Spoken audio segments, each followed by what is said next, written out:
I just wanted to come on here and briefly talk about the major role that 45 plays and why we are in the situation we are in right now. And I'm just talking about in the US. Yes, we know this virus came from Wuhan, China. We have already established that. And I'm really starting to believe the reason why he quickly came out and called it the Chinese virus was so he could deflect from the major mistakes that he has made with handling this situation. So let me go back a few years to 2017. 3 years ago, the year he was inaugurated as the 45th president of the United States of America, he was given a pandemic plan package that basically laid out what to do and how to prepare for situations like this.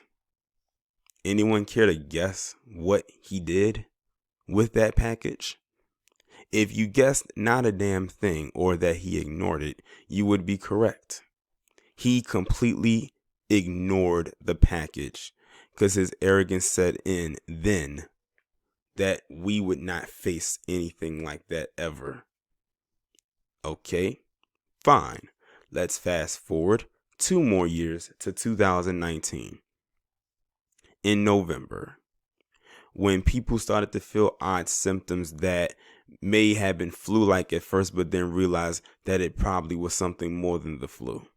They came to him then and said, Mr. President, there is a situation going on and we think it's going to get worse than what it is now.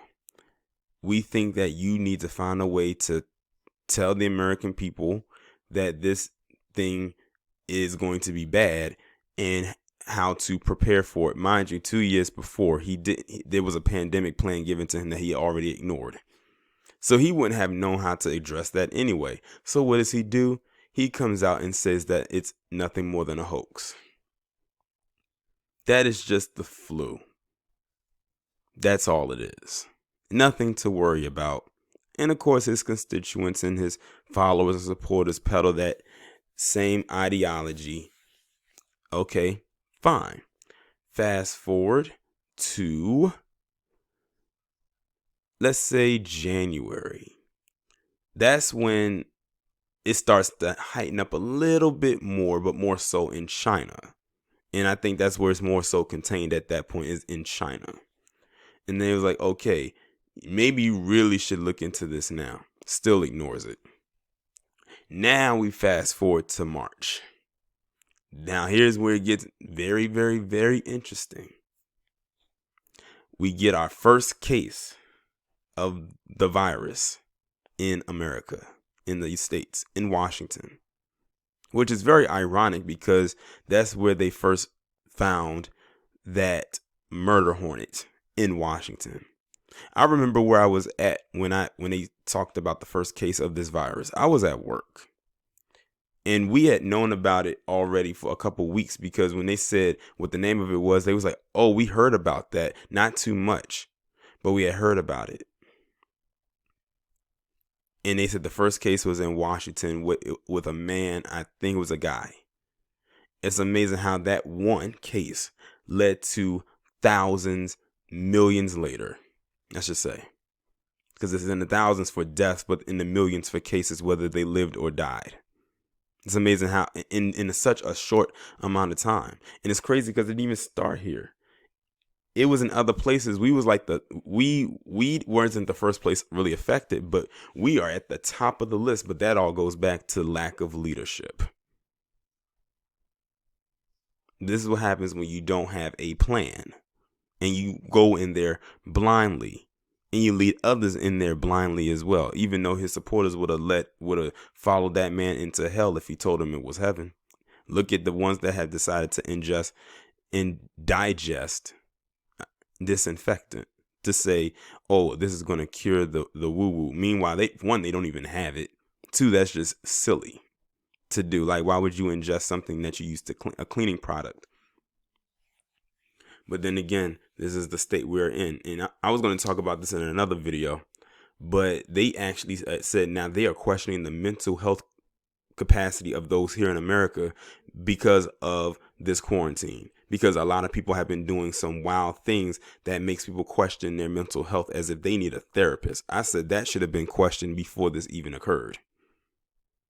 But this just exposed that a lot of people in this establishment are psychotic. It's like they've been released from an asylum that was probably ran by this guy.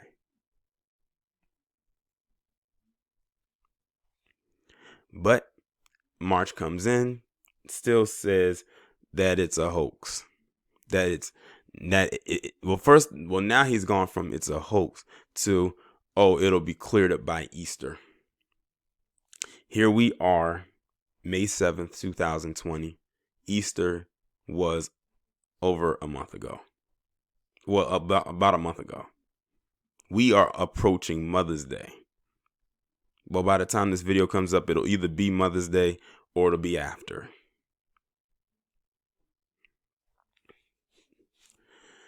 So let's see what else here. It's so much to unpack, I should say, with this.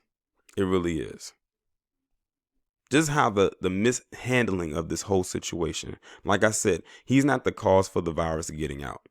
But what he did not do here is affecting all of us. So if you want to point the finger of blame to what's going on here, specifically in the US, the person on your screen is to blame for that. Nobody else. Because at the end of the day, he has the final word. And then on top of that, he's also responsible because he's allowing these governors and mayors to pretty much do whatever they want as far as opening the states back up. And yes, we know that the governors pretty much run the state, but he could have came out and said, no, this is serious. We're going to let them do, we're going to play it safe, especially with all these cases and numbers. But you want to let them continue to do what they want while the numbers are still going.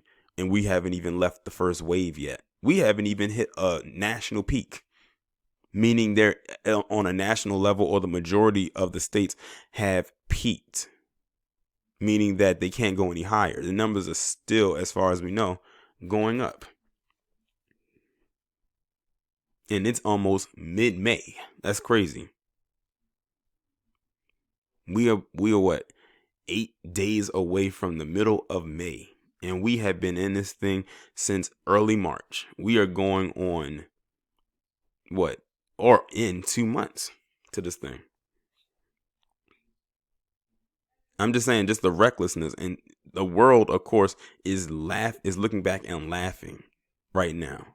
They probably been laughing, but right now we can hear them laughing. It's no longer a chuckle. It's one of those Joker laughs at this point. This is going to definitely leave a stain on his legacy, one of many stains, but this is the biggest one. This is going to be the obvious one. Who knew that coming into 2020, it was going to be like this? We didn't come in on a good note. I mean, first you had the passing of Kobe Bryant and his daughter and those people in that helicopter. February was kind of a light month, but then March came in and it all went to hell right after that. And that's where it's at, where it's currently at a standstill. The economy is all messed up. All that comes back to him. And his supporters, they can try to deny and deflect all they want, but the facts is the facts. And many of them don't dwell in reality. So I know facts don't dwell onto them. After all, many of them watch Fox News, and we know ain't nothing factual coming from that piece of crap network. They've been exposed years ago, and that's his favorite network. No wonder. But I've already been on here longer than I wanted to be, but I had to get that out there. Y'all let me know what y'all think down in the comments, and I'll talk to you in the next one.